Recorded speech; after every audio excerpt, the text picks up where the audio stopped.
Heart to Heart Catholic Media Ministry presents Ornaments of Grace, stories for Advent and Christmas. Today's ornament of grace for Saturday of the octave of Christmas is John Ronald Rule Tolkien.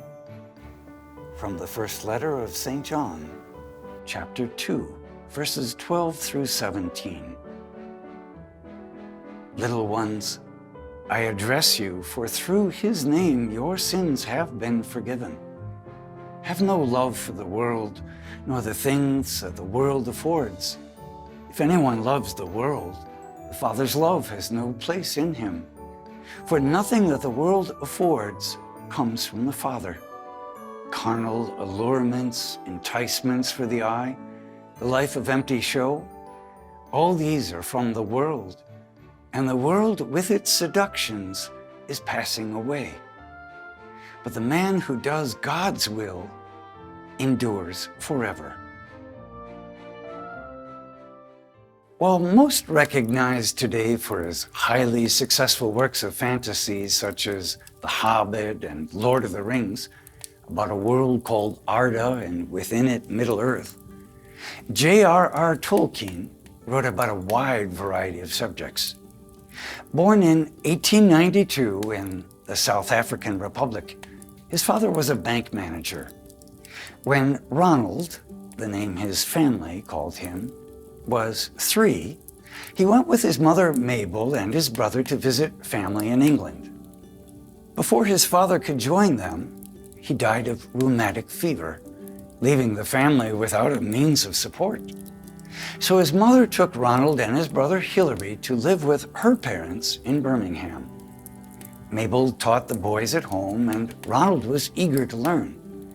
She showed them the beauty of plants and taught them basic Latin. By the time he was 4, he could read, and his mother encouraged him to read all kinds of books. Over the protests of her Baptist family, Mabel chose to enter the Catholic Church in 1900. By 1904, the family cut off all financial support for Mabel and her 2 boys. She labored long and hard to support her sons in a rental cottage, teaching them the Catholic faith as well as secular subjects. Sadly, Mabel died of diabetes when she was only 34, and Ronald 12. Insulin had not been discovered, so Mabel lived as long as any diabetic could in those days.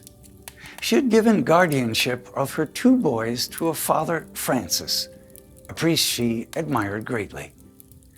He ensured that they received an education and were brought up in the faith. At just 16, Tolkien and Edith Mary Bratt fell in love. Both had been orphaned and both shared a great deal in common. Father Francis told Ronald he was too young and should cut off all communication with her until he was 21. Ronald was obedient. Even though Edith was going to marry someone else by then, he contacted her on his 21st birthday.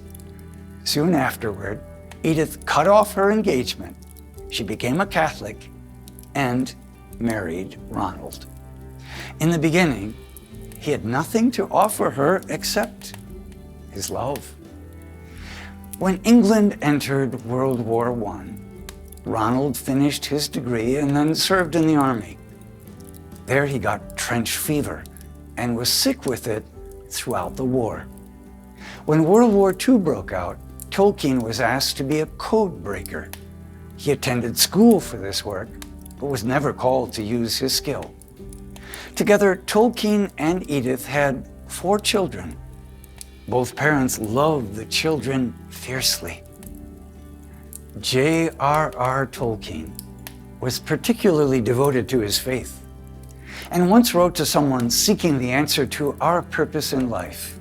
He said that it was, quote, to increase, according to our capacity, our knowledge of God by all the means we have, and to be moved by it to praise and thanks.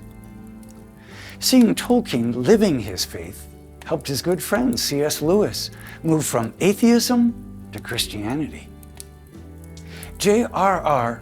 loved the Eucharist deeply and urged all to receive communion frequently.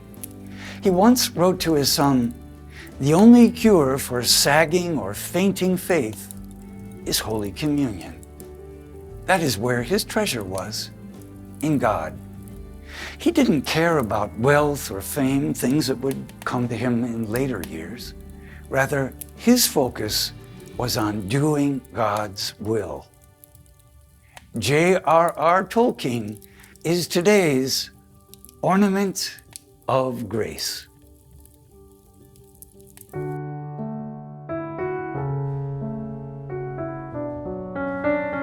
Observing the beautiful ornaments.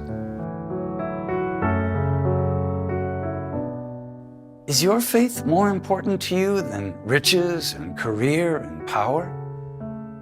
How can you tell?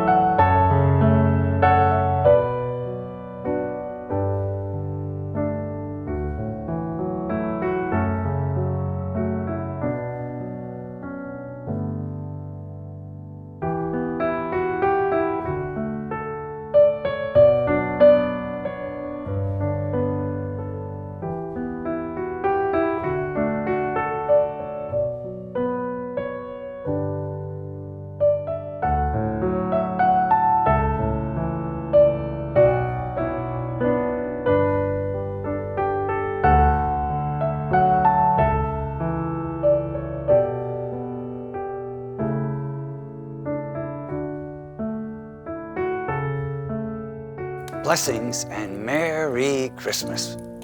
All of us at Heart to Heart trust that the Lord has shared His love with you through these ornaments of grace, which will continue daily through New Year's. As you surely are aware, it requires a lot of work and money to carry out the mission of Heart to Heart, to go into the world and proclaim the good news to all of creation. We can't do what we do without your prayerful support and financial help. Please continue to pray that this ministry will be fruitful and blessed by God. And as you are making your end-of-the-year gifts, please consider a generous donation to help underwrite the cost of these and future programs, especially our upcoming Lenten and Easter series. For more information on various giving levels, click on the link included in today's email, or go directly to htoh.us/donate. Thank you again for being part of our family of viewers. With love from God's heart, through our hearts to your heart.